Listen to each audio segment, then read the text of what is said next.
Bendito el nombre de Jesús y a su nombre. Y a su nombre.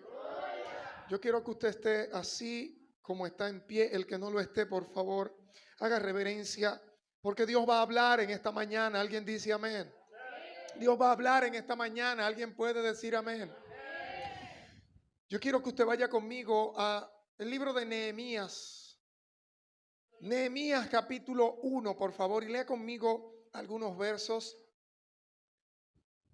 Aunque voy a citar algunos más, voy a leer solo el verso 1 y 2 del capítulo 1 de Nehemías. Si usted lo tiene, por favor, confírmelo con un amén y ayúdeme a predicar en esta mañana. La palabra de Dios la leemos con el permiso de aquel que la inspiró, nuestro Espíritu Santo. ¿Alguien dice amén? Estas son las memorias de Nehemías, hijo de Acalías. Finales del otoño, del mes de Quisleu, del año 20 del reinado del rey Artajerjes, me encontraba en la fortaleza de Susa. Ananí, uno de mis hermanos, vino a visitarme con algunos hombres que acababan de llegar a Judá. Les pregunté por los judíos que habían regresado del cautiverio y sobre la situación de Jerusalén. Leo esa última parte. Les pregunté por los judíos que habían regresado del cautiverio y sobre la situación de Jerusalén. A Dios la gloria y gracias por su palabra. ¿Alguien puede decir amén con ánimo? Puede sentarse en comunión, estar pendiente al mensaje. No descuide el estar atento a la palabra de Dios en esta mañana. A su nombre. El libro de Nehemías se comienza a escribir en el año 430 antes de Cristo. Estamos hablando en el periodo en el que había terminado el cautiverio, con el propósito de que exista un registro de las cosas que acontecieron en torno al regreso de los exiliados de Judá, de aquellos que habían sido cautivos a Babilonia y que ahora ya había llegado el tiempo de ellos regresar a su lugar de origen. Los hechos que se mencionan aquí sucedieron aproximadamente en el año 436 antes de Cristo, por lo que se evidencia que habían pasado 16 años después que Dios despierta el espíritu de estos hombres llamados Esdras y Nehemías para promover los acontecimientos que citamos aquí. Y lo hicieron para anotar las memorias que servían como un estímulo a la nación judía para volver a los preceptos de Dios. Diga conmigo, volver a los preceptos de Dios. Para que recordaran cómo fueron reconstruidos los muros de la santa ciudad de Jerusalén, cuando un día 2 de octubre de aquel año 20 del reinado de Artajerjes se inicia la obra que simboliza la restauración de la vida espiritual de la nación escogida por Dios como un modelo para mostrarle al mundo cómo es el proceder de Dios en favor de aquellos que les son fieles y que les obedecen. De la misma manera yo he tomado estas palabras para recordarle a la iglesia de esta generación, donde quiera que se encuentre, en cualquier rincón del mundo, empezando por los hijos de la casa, cómo Dios ha estado operando en favor de ellos o de nosotros en los momentos más oscuros, y para recuperar la memoria histórica de la iglesia y despertar tu espíritu para retomar la práctica de la palabra del Señor que tanto hace falta en nuestros días. Y yo quiero hablarte de algunas cosas, y lo primero que quiero hablarte es acerca de que es difícil, es fácil analizar los problemas del mundo, lo difícil es encontrar a alguien que haga algo para resolverlo. Durante muchos días he estado estudiando y analizando el entorno y el contexto mundial y cómo está revelado en el accionar de cada poder político mundial una evidencia de que el tiempo de nuestra redención está a punto de manifestarse. Si yo fuera usted, dijera amén.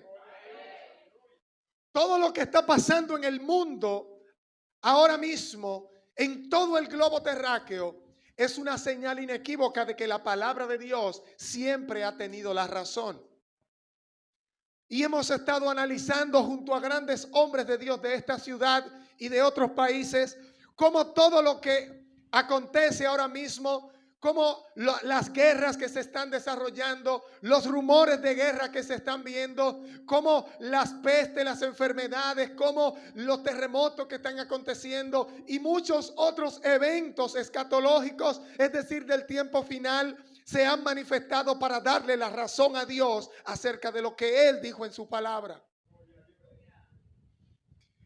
Y hemos visto cómo, a pesar de lo complejo que puede llegar a ser analizar todas estas cosas, en un modo comparativo se hace fácil el análisis, se hace fácil estar hablando y debatiendo los temas que están sucediendo en todo el mundo. Lo difícil va a ser siempre encontrar a un hombre, a una mujer de Dios que esté dispuesto a hacer algo para que esos problemas se resuelvan.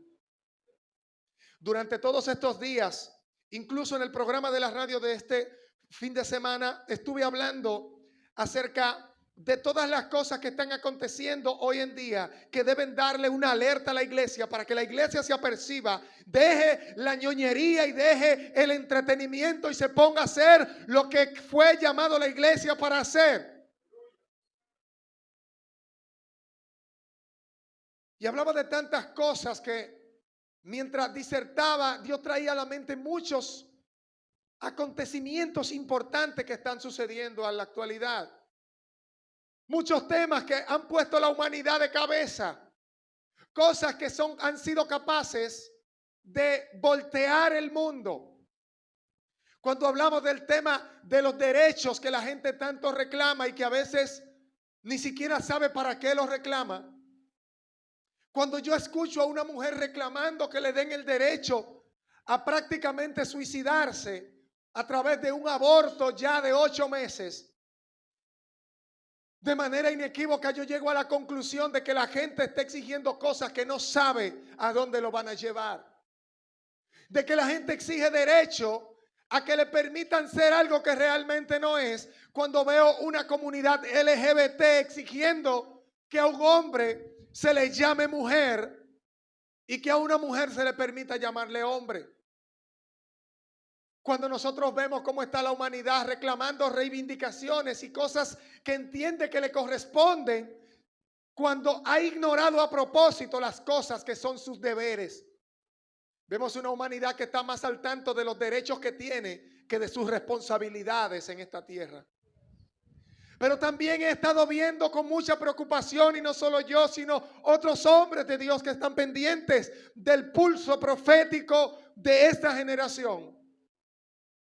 Cómo estamos en presencia de la generación, estamos en presencia de la sociedad más apóstata de todos los tiempos. La sociedad que más fácilmente le ha dado la espalda a los preceptos de Dios. En los versículos 1 y 2 de este pasaje que leímos, vemos a un Esdras que empieza a escribir. Probablemente, dicen los historiadores, en compañía de su hermano Nehemías, de su hermano en la fe, de su conciudadano, ambos preocupados por la suerte y el destino de la nación de Judá. Y empieza a escribir todo esto y a registrar con fecha y día las cosas que estaban aconteciendo y a analizar cuáles eran las circunstancias en las que estaba aquella, su nación, natal. Y él les preguntó a los judíos, le preguntó por los judíos que estaban o que habían regresado del cautiverio y que ya se encontraban en Jerusalén mientras él todavía servía al imperio para el cual trabajaba en esa fecha. Y vemos cómo él analiza un hombre de estado. Era un estadista, era un hombre de gobierno, era un hombre de palacio, era un hombre educado, un hombre de letras, pero también un hombre de una fe inquebrantable y que tenía una esperanza puesta en el Dios de Israel, que un día se iba a acabar el abuso del diablo, que un día iba a cesar el maltrato y la opresión, y él tenía su vista puesta en Jerusalén. Su cuerpo estaba en el imperio, pero su corazón estaba en Jerusalén y estaba preguntando por sus hermanos que ya estaban en aquel lugar. ¿Cuál era la suerte de ellos? Porque vamos a encontrar mucha gente que teoriza y mucha gente que analiza tu problema y tu condición socioeconómica y cuál es el impacto del alza de los precios, pero nunca va a levantar su mano para ayudarte a paliar tu situación. Solo una persona que realmente tenga el corazón conforme a Dios, tenga un corazón humilde, sencillo y lleno del Espíritu Santo, estando en una posición cimera y cómoda, está pensando en las necesidades de sus otros hermanos. Lo segundo que quiero hablarte es que es imperante asumir una buena actitud cuando las cosas no andan bien. Versículos del 3 al 10. El narrador de esta historia dice: me dijeron, las cosas no andan bien. Diga conmigo, las cosas no andan bien. Diga conmigo, las cosas no andan bien. Los que regresaron a la provincia de Judá tienen grandes dificultades y viven en desgracia. La muralla de Jerusalén fue derribada y las puertas fueron consumidas por fuego. Cuando oí esto, dice, me senté a llorar. De hecho, durante varios días estuve de duelo, ayuné y oré al Dios del cielo. Diga conmigo, oré al Dios del cielo. Y escuche la expresión de este hombre. Dice, y dije, oh Señor, Dios de los cielos, Dios grande y temible, que cumples tu pacto con amor inagotable con los que te aman y obedecen tus mandatos. Escucha mi oración, mírame y verás que oro de día y de noche por tu pueblo Israel. Son incontables las cantidades de rodillas que hoy están orando por gente cuyo nombre y apellido les resultan desconocidos, pero algo tienen seguro y muy bien leído, y es que al igual que él, ellos son hijos de Dios y por consiguiente sus hermanos. Usted no se imagina la cantidad de personas que sin conocerte a ti están orando por tu situación, están intercediendo y dando rodillas. Y ese es el llamado que Dios nos hace en esta mañana, a ti y a mí, porque hoy tú puedes estar con poco o mucho pan en una casita tranquilo, pero hay regiones alejadas de ti donde los cristianos, tus hermanos, están siendo perseguidos, maltratados y algunos muertos por causa de la palabra del evangelio. Mientras tú coges fresco en un abanico y dices que la cosa está dura, para ellos no solamente está dura, la cosa está de muerte. Y vemos a este hombre orando. Dice que estuvo de duelo como si alguien se le hubiera muerto. Y ayunaba y oraba, no a cualquier cosa, le oraba al Dios del cielo, dice la Escritura. Y mientras oraba, él desgarraba su corazón delante de Dios. Y dice en el 8, te suplico que recuerdes lo que le dijiste a tu siervo Moisés.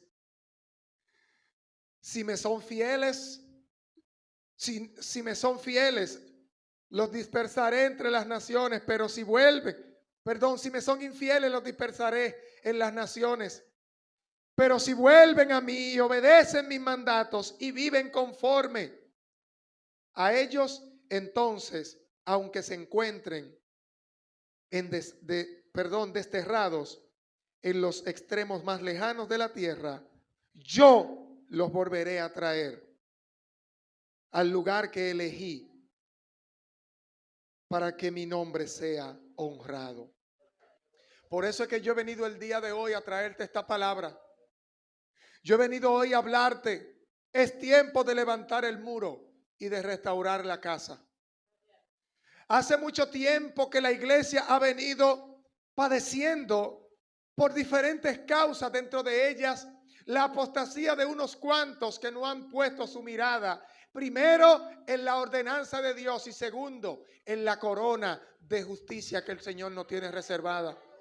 Su mirada, por alguna buena o mala razón, se ha desviado detrás de las cosas que hay en este mundo y han puesto más atención a la creación que al creador, al regalo más que al regalador. Y a veces se jactan de lo que tienen y olvidan lo que le espera. Lo más terrible es cuando una persona recibe un avance y se olvida del resto. Porque nunca el avance será tan completo y tan pleno como toda la promesa o como todo el pacto completo. Si usted y yo pactamos un trabajo y yo le doy un porcentaje de avance, de seguro que no va a pasar del 50%, si acaso llega a un 25%. Por lo cual el compromiso es tuyo de completar el pacto para recibir el 100% de lo acordado. Hay gente que se ha quedado en el 25% de avance, que se ha conformado con las cosas que ha recibido aquí, con 2 lenguas que hace años la viene hablando, con 2 cositas que recibió de regalo, con cualquier tontería la gente se ha estado entreteniendo, incluso con bienes materiales, que a juicio de todos sabe que estos vienen y van.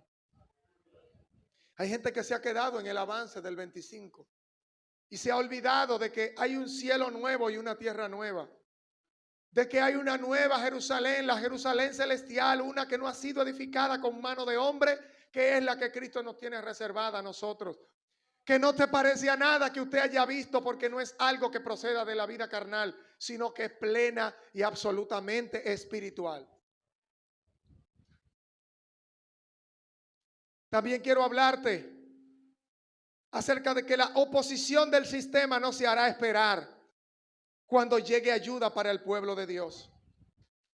Si bien es cierto que se hace difícil una persona que, habiendo analizado el problema que le está afectando a la iglesia ahora, el problema de la apostasía, el problema de gente desviándose detrás de cualquier voz, el problema de cómo la gente ha ignorado la palabra por el entretenimiento, el problema de cómo el pecado se ha ido infiltrando dentro de las iglesias de una manera solapada y casi nadie puede advertirlo, y el que se da cuenta por prudencia lo calla.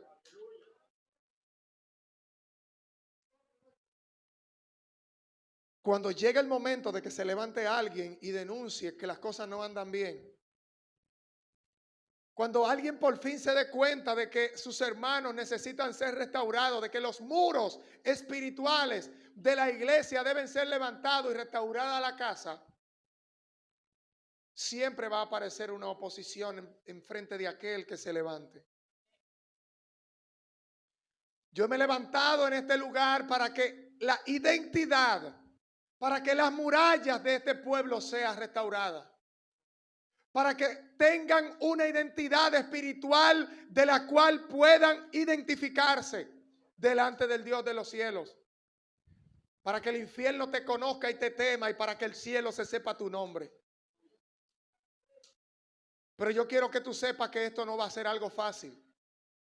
Yo quiero anunciarte que por esa causa y sencilla razón van a venir ataques, no solamente en contra de mi persona, sino que también muchos de ustedes van a sufrir parte de los embates. No dude que algunos de ustedes los próximos días caigan en cama. No dude que muchos de nosotros seamos afectados económica, física y moralmente por causa de hacer lo correcto delante de Dios.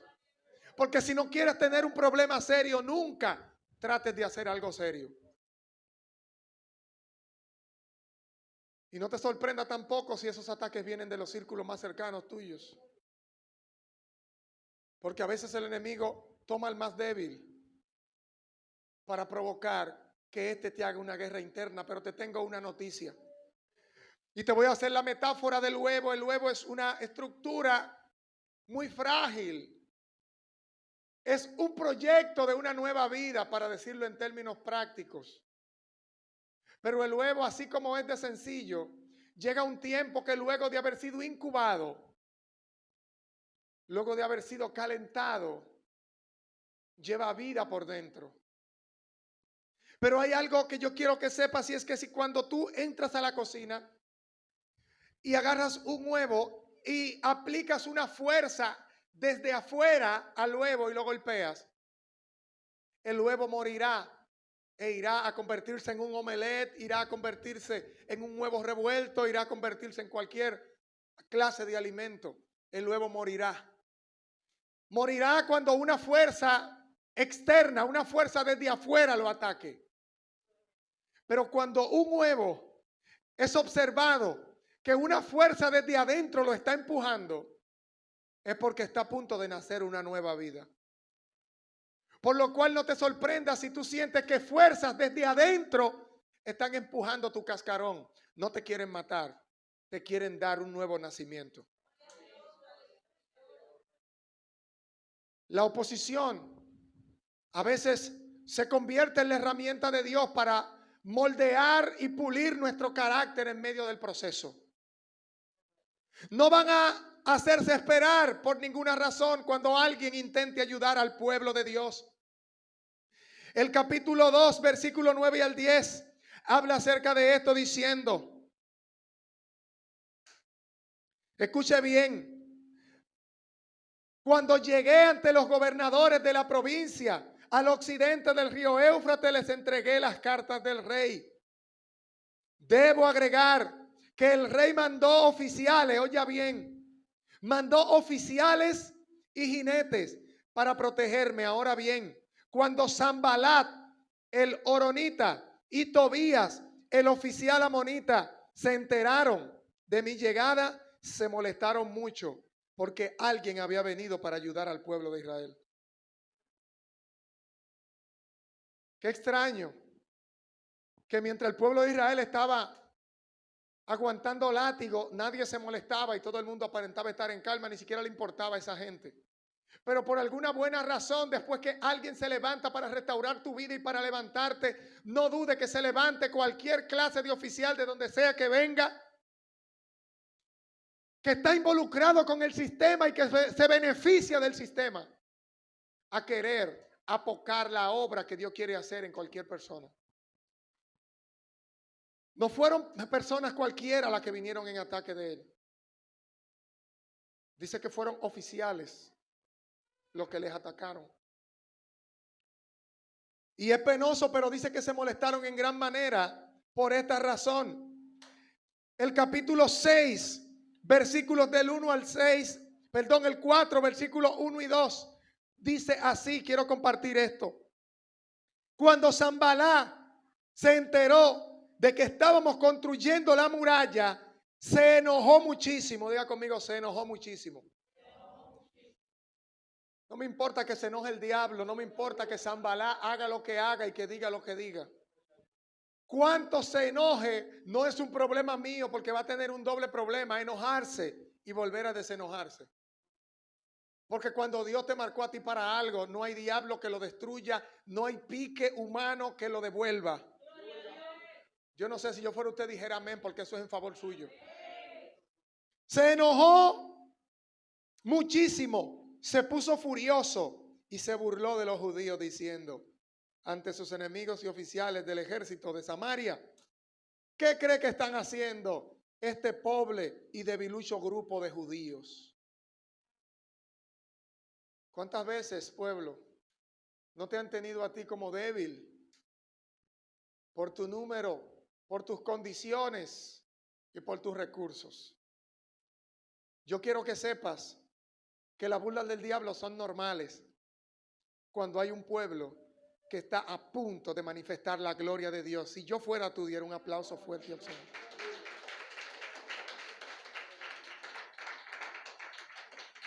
No te entristezcas porque Sanbalá está haciendo su trabajo. Esa es su naturaleza y ese es su trabajo.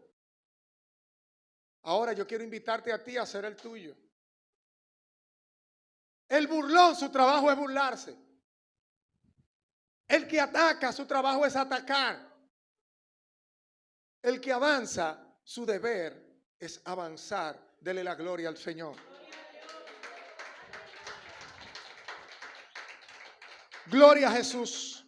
Pero la burla del diablo no se queda ahí, sino que él se traspasa al capítulo 6 y empieza a hacer algo desagradable. Versículos del 1 al 6 dicen así: Sanballat, Tobía y Gesén el árabe y los demás enemigos de nuestros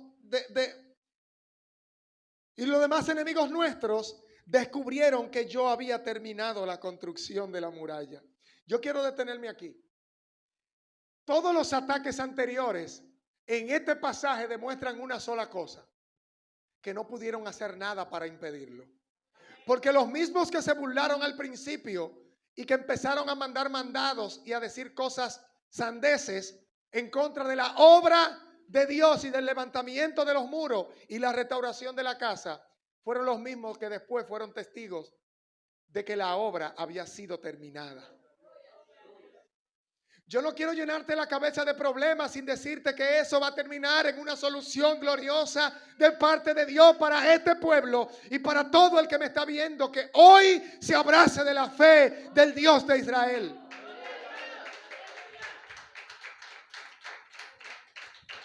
Es muy bueno burlarse. Es bueno para el diablo burlarse, según él. Bueno será para ti que él sea testigo de cómo Dios te levanta, de cómo Dios te restaura.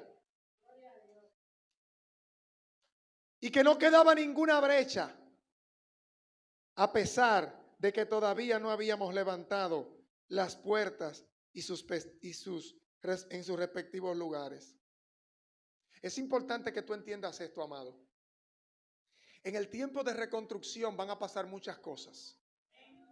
Es probable que tus puertas todavía se estén abiertas. Es probable que se necesiten guardias, de que Dios envíe ángeles a proteger tus puertas aún abiertas. Pero es tu responsabilidad cerrar las brechas laterales.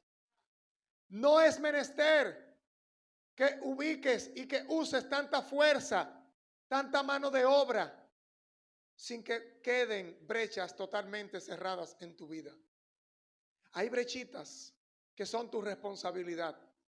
Quizás los más fuertes levantarán las puertas y pondrán dinteles y maderos fortificados para cerrar definitivamente tu ciudad espiritual.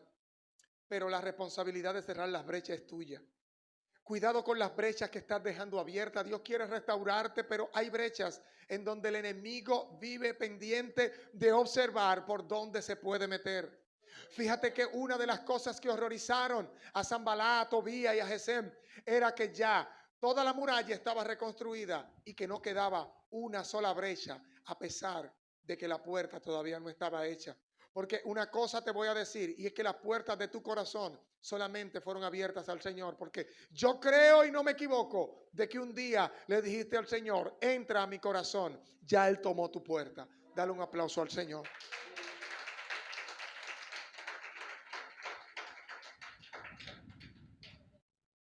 El versículo 8 dice algo terrible. Y es algo que yo quiero que tú te aprendas cuando estés viendo o escuchando al enemigo burlarse de lo que Dios ha hecho en ti, apocando la única señal visible de tu restauración de parte de Dios en tu cuerpo, en tu salud, en tu finanza, en tu familia y en tu vida espiritual. Cuando ellos le llamaron y empezaron a enviarle cartas, empezaron a mandarle provocaciones, le enviaron una circular diciendo que ellos iban a denunciarlo con las autoridades para que las autoridades creyeran que lo que él estaba haciendo en la reconstrucción de los muros no era más que una sublevación en contra del reino y del imperio. Escuche bien lo que le estoy diciendo. Hay personas que cuando vean que el trabajo que intentaron devolver continúa y es exitoso, entonces van a hacerle creer al sistema de que tú estás hackeando el sistema, de que tú estás en contra del sistema de este mundo al cual ellos pertenecen y del cual se benefician tanto. Te van a acusar de hipócritas, te van a acusar de libertino, te van a acusar cuando te vean libre, independiente y con muralla fortificada. Entonces van a querer ponerte etiquetas y querer acusarte para que tus logros en el espíritu sean aplastados y menospreciados. Yo fuera tú y tuviera los oídos bien abiertos a lo que Dios está hablando a tu vida hoy, porque en los próximos días las cosas no van a ser tan normales como ahora. Te estoy profetizando que dentro de pocos días van a empezar a levantarse situaciones que no tienen el propósito de destruirte, sino el propósito de empujar tu barca mar adentro hasta llegar al otro lado. Es tiempo de vivir en la orilla, de salir de la orilla y de adentrarse mar adentro, porque el tiempo que viviste en la orilla no te dejó resultado. Yo pudiera retar a cualquiera de ustedes que me muestre los resultados que ha tenido en los años que tienen el evangelio, estando haciendo lo que está haciendo hasta ahora. Y se darán cuenta de lo poco que se consigue en la orilla. A pesar de que la orilla es el lugar donde te encontraste con Jesús, como hizo Pedro, que mientras arreglaba y lavaba sus redes, en la orilla se encontró con Cristo. Pero Cristo, cuando te encuentra en la orilla, no te quiere allí, sino que te dice: boga mar adentro, porque voy a hinchar tu barca de peces. Dice él, y le respondí: todo lo que dices es puro cuento. Dile: diablo, lo que dices es puro cuento. Alguien debe decirlo de aquel lado. Bendito sea el nombre del Señor. Tú mismo inventaste todo, le dijo aquel enemigo que se oponía y que mandaba cartas y comunicaciones conspirativas al imperio diciendo: tengan cuidado con el hermano Juan Carlos, que está tratando de levantar un grupito para él solo. Tengan cuidado con lo que está enseñando, tengan cuidado con lo que dice y con lo que hace. Pero yo, al igual que usted, le diremos: lo que tú dices es puro cuento. Te lo inventaste tú, diablo mentiroso. Alguien dele un aplauso al Señor.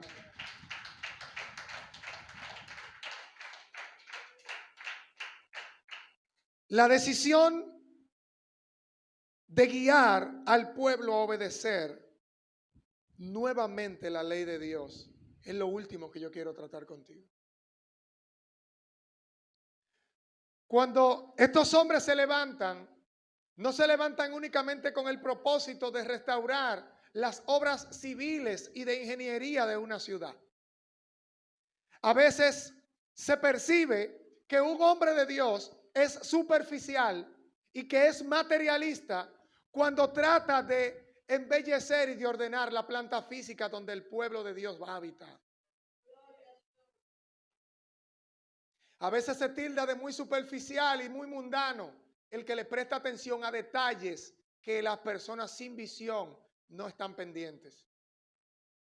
Pero yo quiero que sepas que lo que estaban haciendo aquellos hombres de Dios era restaurar la identidad y restaurar el honor de aquella nación, cuyos muros habían sido derribados y pisoteados, que habían sido sacados del sitio que realmente le pertenecía, que era vivir en una ciudad gloriosa en donde Dios habitara y se sintiera bien con ellos. Una ciudad fortificada en donde los enemigos no pudieran entrar. Un templo donde adorar. Alguien diga conmigo amén. Amén. Un lugar específico donde puedan encontrarse con la presencia de Dios. El enemigo lo destruyó. Y los que no pudieron derribar le pegaron fuego. Porque el enemigo quiere borrar la memoria histórica y la memoria espiritual de un pueblo que ha servido a Dios para que se olvide definitivamente de él. Porque con la desaparición del lugar en donde el pueblo se encuentra con Dios, también desaparecen las costumbres de buscar a Dios. Desaparecen las costumbres de consultar su palabra.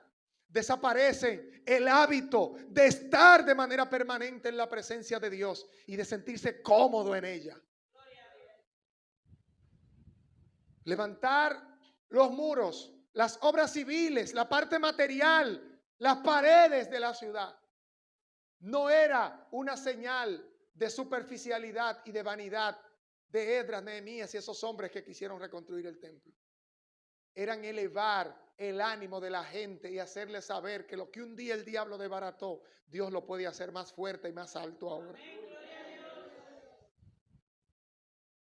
Pero hay una decisión que se toma para eso. Capítulo 6, versículo 11 dice algo bien interesante que quiero compartir contigo. Dice: Sanbalat, Tobías y Gesem el árabe y los demás enemigos nuestros descubrieron que yo había terminado la construcción de la muralla y que no quedaba ninguna brecha, a pesar de que todavía no estaban levantadas las puertas en sus respectivos lugares. Así que Sanbalat y Gesem enviaron un mensaje pidiendo que me encontraran con ellos en una aldea en la llanura de Ono.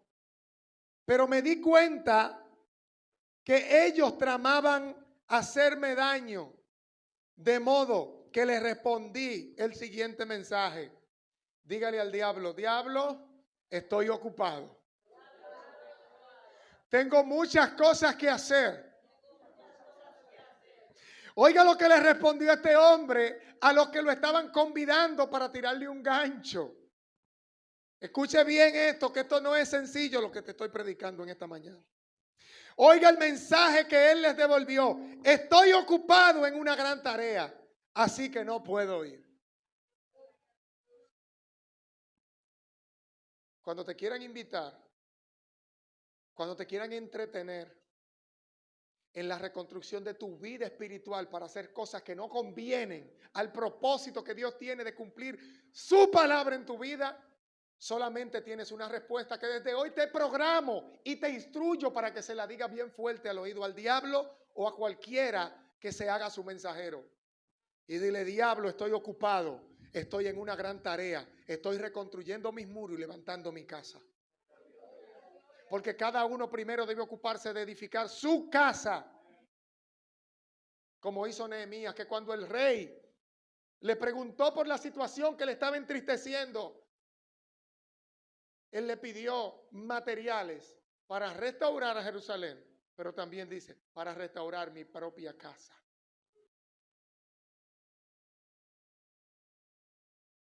Porque no puedes presumir de una vida espiritual estable hasta que tu propia casa no esté edificada. Puedes estar en una iglesia avivada, lleno de personas bautizadas en el Espíritu, en un templo nuevo con nuevos hermanos, con un segundo piso en construcción, graduados de instituto bíblico, forrados de instrumentos.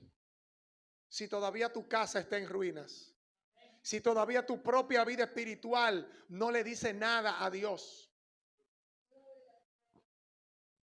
Junto y mientras construimos el lugar santo, debemos estar muy pendientes y celosos de reconstruir nuestra propia casa.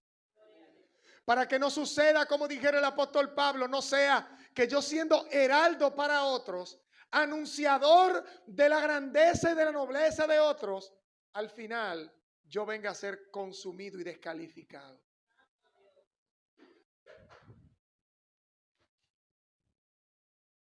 Estoy ocupado en una gran tarea, así que no puedo ir. ¿Por qué habría de dejar el trabajo para ir a encontrarme con ustedes? ¿Por qué debo yo dejar mi deber como ministro de Dios? ¿Por qué debo yo descuidar a la grey del Señor por ir a atender otras cosas que nada tienen que ver con tu vida y con mi vida espiritual? Presta oído a lo que te estoy diciendo. Te van a hacer invitaciones, te van a hacer llamadas, te van a hacer ofertas. Es probable que en el mejor momento de tu restauración aparezcan ofertas de empleo, compañías, amistades, cuentos de camino. Y va a depender de ti, de tu responsabilidad. El Espíritu no te va a obligar a hablar. Cristo no te va a poner palabras en la boca. Está de ti y es tu responsabilidad decirle al diablo: estoy ocupado. Tengo una gran tarea que hacer. Estoy restaurando mis muros y estoy levantando mi casa. Alguien dele un aplauso al Señor en esta noche.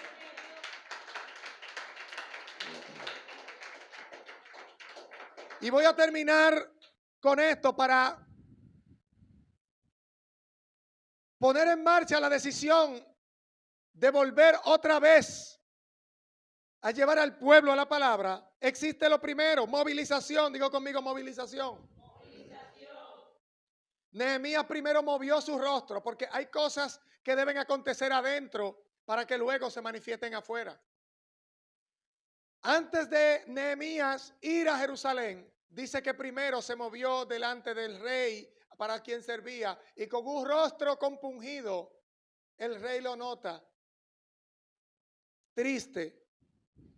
Y habiéndole contado la historia, dice la palabra de Dios en el capítulo 2, versículo 1, que en la primavera, escúcheme bien, en la primavera fue Nehemías a Jerusalén a visitarla.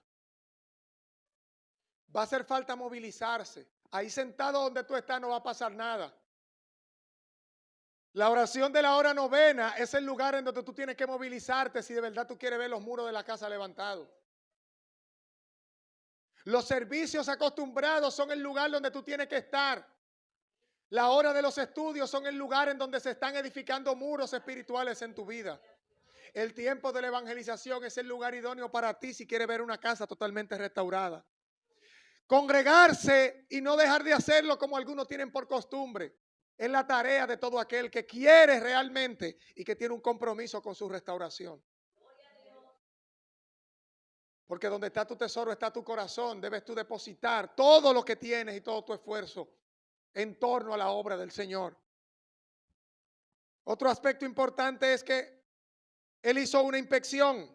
Versículo 11 del capítulo 2 dice que en lo secreto Nehemías hizo una inspección. Él, oculto de los oficiales del sistema, de los espías, porque donde quiera hay espías que viven acechando lo que tú estás haciendo, a ocultas de ellos en lo secreto, en la intimidad, donde nadie puede verte, él revisó cuáles eran las cosas que estaban dañadas. Es necesario que ahora en lo secreto, en la intimidad de tu casa, te encierres con Dios y verifique cuáles son las brechas que están abiertas. Dice que él pasó incluso por donde estaba la fosa del estiércol, es decir, por la cloaca, por el lugar donde menos tú quieres poner tu mirada. Por allí debes comenzar a verificar cuáles son las cosas que están para restaurar. Sí, porque hay gente que le saca el pie a las cosas más difíciles. Hay gente que quiere limpiar la casa, pero no quiere limpiar el baño. Y cuando la salud aprieta, lo más necesario es el baño. Cuando de salud se trata en tu casa, lo más importante son las áreas que tú ves menos decorosas. Hizo una inspección. Lo tercero, comenzó la reconstrucción, capítulo 3. La reconstrucción es una tarea de gente de altar. ¿Cuántos son gente de altar aquí? El capítulo 3 dice algo bien poderoso. Yo quiero que tú lo escuches muy claramente. Dice entonces Eliab, el sumo sacerdote, y los demás sacerdotes comenzaron a construir la puerta de las ovejas. Aquí vemos que la tarea de reconstruir no comienza con cualquiera. Comienza con real sacerdocio, con nación santa, con un pueblo adquirido por Dios que fue llamado para anunciar sus obras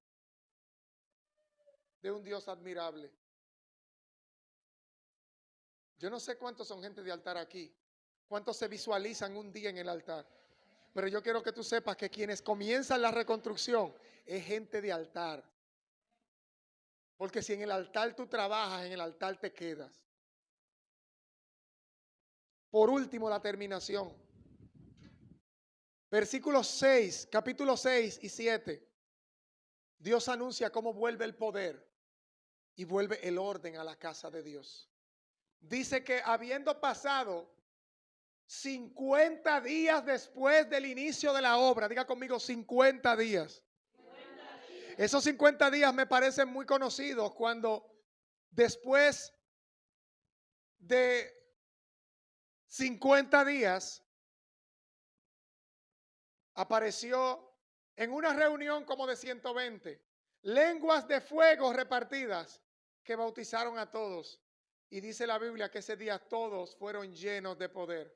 Esos 50 días son una alusión profética a un bautismo del Espíritu y a una llenura plena del Espíritu de Dios. Hay personas que después de haber sido restauradas y de poner su casa en orden, van a ser bautizadas. Profetizo que gente en este lugar van a ser llenos del Espíritu Santo, van a hablar en otras lenguas, van a adquirir de nuevo, van a llenarse de poder y el orden va a regresar a su casa. Bendito el nombre del Señor. El orden se restaurará. Concluyo. Los procesos de restauración y los tiempos de guerra espiritual a veces parecen no estar dando resultado en la gente. A veces tú te cansas de llevar a la gente a ayuno, de llamarla a oración, de traerla a estudio, de llevarla a vigilia y de hablar con ellos y de aconsejarlo, y como que tú sientes que se te cansan los brazos y no hacen caso. Y aparentemente para tus ojos nada está sucediendo. No ves ningún resultado. Aunque se realicen obras visibles, ayunos, retiros, congresos, cruzadas o lo que sea. Al principio la gente parecerá seguir igual. Escucha bien. Pero profetizo que esta ciudad, que esta región latinoamericana y que donde quiera que está llegando las palabras a través de este video, que después de ser restaurado, el pueblo mismo gritará la necesidad de escuchar la voz de Dios, a la que un día le dio la espalda. Pedirá a gritos, profetizo que la gente pedirá a gritos escuchar la voz de Dios a través de alguien autorizado. Que la gente misma se querrá acercar y ellos mismos gritarán: búscanos el libro. La gente va a sentir necesidad de volver al libro. La gente necesitará nuevamente volver a aprender a practicar la palabra que por tantos años hemos visto que se ha dejado y que se ha abandonado la práctica. Y esto no significa que no quede un remanente que quiere vivir las escrituras conforme están escritas, sino que hay un grupo que a propósito la ha descuidado para beneficiarse del sistema. Yo quiero que tú te pongas en pie en esta mañana y hagas esta oración conmigo y diga: Señor Jesús, aquí estoy dispuesto a levantar muros, a restaurar la casa, a ser restaurado por dentro para que pueda verse por fuera y volver a tu palabra como tú lo quisiste. Yo me despido con lo que dice el versículo 1 del capítulo 8, por favor, y quédate en pie para que lo leas conmigo. En octubre, cuando los israelitas ya se habían establecido en sus ciudades, todo el pueblo se reunió como un mismo propósito en la plaza, justo dentro de la puerta del agua, y pidieron a Esdras, al escriba Esdras, que sacara el libro de la ley de Moisés, la cual el Señor le había dado a Israel para que la obedezca. Así harán los verdaderos hijos. Pastores, muéstranos lo que dice el libro. Queremos actuar conforme a la palabra. Ya nadie tendrá que empujar a nadie para que haga la voluntad de Dios. La gente sentirá una tremenda necesidad de obrar y de operar en lo que la palabra de Dios ha establecido para la iglesia de Cristo. Porque una iglesia diseñada por Cristo fue diseñada para que ni siquiera las puertas del infierno pudieran prevalecer en su contra. Por eso doy gracias al Señor por esta mañana. Damos gracias al Señor. Quiero llamar a las ofrendas y a cumplir nuestros deberes. Todo el mundo sabe lo que tienen que hacer. Estamos en un tiempo de expansión. Necesitamos no solamente restaurar nuestros muros espirituales, sino que también necesitamos edificar casa para Dios. Yo le pido a todo el que me está escuchando aquí en la casa y que me está escuchando en Latinoamérica, en Europa, en todo el mundo, donde quiera que nos oigan, que estamos en la necesidad de restaurar muros físicos para esta iglesia, para este pueblo. que tu ofrenda también vale. Si no tienes dónde diezmar, comunícate con nosotros. Si quieres hacer una ofrenda de amor que pueda bendecir esta casa, la puedes hacer. Ahí están nuestras vías de PayPal, nuestras cuentas habilitadas para que puedas traer algo al altar del Señor, para que puedas hacer algo para la obra del Señor. Dios recompensará cada uno de tus esfuerzos. Gracias, Señor. Gracias, Jesús. Bendito el nombre del Señor.